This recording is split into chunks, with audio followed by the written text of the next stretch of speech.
For a stretch of time in the 2000s, Disney did not just dominate kids' TV, it dominated pop culture. It created top charting musicians, launched movie stars, and turned TV and movies into global events.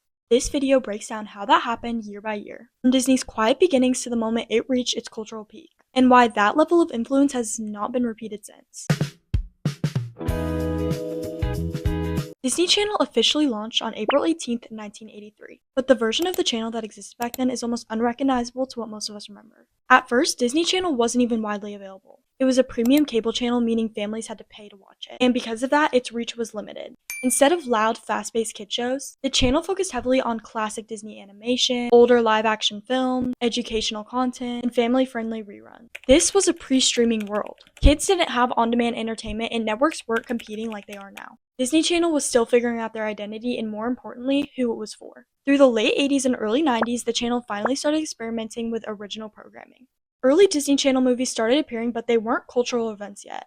They were just content. The real turning point came in the late 1990s, when Disney Channel transitioned from a premium service to a basic channel. Suddenly, millions of households had access. And that expansion changed everything. The early 2000s is when Disney really started to crack the code. Instead of treating original movies as fillers, Disney leaned into teen-focused stories, aspirational characters, and music-driven narratives. Movies like Cadet Kelly in 2002 and The Cheetah Girls in 2003 weren't just popular, they felt current. They reflected what kids actually wanted to see: confidence, friendship, ambition, and self-expression. The Cheetah Girls were especially important. It didn't just succeed as a movie, it worked as a brand. The music charted, the fashion mattered, and the characters felt like role models. And suddenly, Disney realized that a TV movie could live far beyond its premiere night. This era laid the foundation. Disney learned that if you combine music, likable young stars, and stories about belonging and identity, you could create something much bigger than a single broadcast. But even with that success, nothing prepared the network for what happened next. On January 20th, 2006, High School Musical premiered on Disney Channel. And almost immediately, it was clear that this had changed the course of Disney forever. What started as a very budgeted TV movie pulled in around 7.7 million viewers on premiere night. The soundtrack exploded. Songs like Breaking Free and We're All in This Together weren't just popular, they became cultural phenomenons for a whole generation. The album spent over 100 weeks on the Billboard 200. The cast became household names, and suddenly Disney Channel wasn't just competing with other kids' networks, it was competing with mainstream pop culture. And Disney did something bold. Instead of letting the success fade, they doubled down. High School Musical 2 premiered in 2007 and pulled in over 17 million viewers, making it the most watched Disney Channel original movie of all time, a record that still stands today. It wasn't just bigger than the first film. It proved that Disney Channel could scale a phenomenon. And when High School Musical 3's senior year went theatrical in 2008 and grossed over 90 million worldwide, it cemented something unprecedented. A made-for-TV Disney Channel movie had become a global franchise. Right as High School Musical peaked, Disney Channel heavily expanded on the TV side. Shows like That's So Raven, The Sweet Life of Zack and Cody, Hannah Montana, and The Wizards of Waverly Place weren't just successful individually. They created a non-stop pipeline of content that kept viewers locked into the channel year-round. These shows dominated ratings, defined fashion trends, influenced slang, and created characters that felt like friends. And Disney made sure they didn't exist in isolation. Episodes were promoted during movie premieres, cast members crossed over into each other's shows, and soundtracks were released alongside episodes. When Wizards of Waverly Place the movie premiered in 2009 to over 11 million viewers, it proved that Disney Channel movies were no longer just side projects, they were events.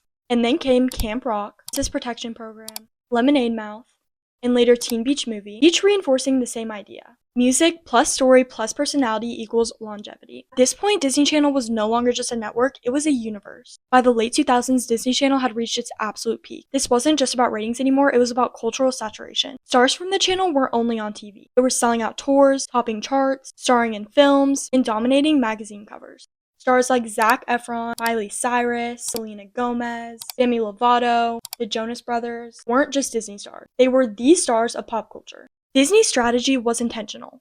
The network actively cast performers who could sing, act, and connect with audiences across platforms.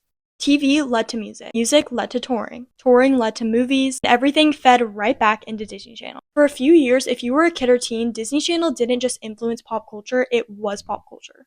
After the early 2000s, the landscape changed. Cable viewership declined as YouTube and streaming platforms took over, and kids weren't all watching the same thing at the same time anymore. Disney adapted by shifting over to streaming, launching Disney Plus, and reworking its franchise strategy. The channel still produced hits, but the dominance of the 2000s became impossible to replicate in a fragmented media world. Instead of one massive cultural moment, Disney focused on multiple lanes all at once: legacy reboots, streaming originals, and music-driven franchises made for the new generation. Understanding this timeline explains why Disney operates the way it does today. The network learned how to build stars and how to turn youth content into global franchises. The reason Disney keeps returning to musical storytelling, ensemble casts, and nostalgic reboots is because this era proved that when it works, it really works.